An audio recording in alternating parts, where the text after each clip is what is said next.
Have you ever seen a lawyer who was so good you were lost for words? I had been the victim of a road rage incident when I was in my 20s. Long story short, I was in a left turn only lane, the perp was in the right turn only lane, and he wanted to go left. I made my turn, without ever noticing him, as there weren't very many cars on the road, and went into a restaurant to pick up my dad's dinner. He followed me in, kicked the chair out from under me, and kicked the crap out of me while screaming, "Do you know who I am?" Luckily, one of the waiters got his license plate number. I had 8 broken ribs, a fractured cheekbone, and he had ruptured all of my stitches from my gallbladder surgery that I'd had 2 weeks prior. He tried to have me arrested for assault, saying that I threw him against his car. I'll come back to that. At my first court appearance, the prosecutor took me into a room and wanted me to drop the charges against this guy. I obviously refused. The prosecutor said, "You are 22, you work as a barber, and you live with your parents. You are nothing.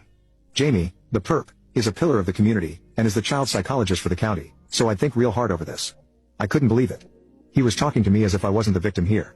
I did point out that I had brought a witness, the waiter, as well as notarized affidavits from several people who were in the restaurant at the time, and CCTV footage from the restaurant, too. She refused to allow them to be admitted. Wasn't she supposed to help me? The judge wanted me to let the perp have my car fixed by some unlicensed guy, whom he had treated when he was in school.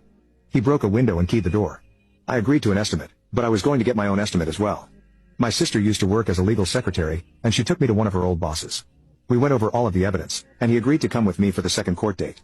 So, at the next date, the prosecutor called me back to a private room, before going into the courtroom, again trying to force me to drop the charges, but still wanted me for assault. My lawyer, Mark, said, "So you say that my client threw Jamie over the hood of his own car and held him against a wall with his right arm, correct?" The prosecutor said, "That's what Jamie told me." Mark, Jamie, how tall are you? Jamie, 6'3". Mark, Cole, how tall are you? Me, 5'8". Mark, Jamie, you are a big guy.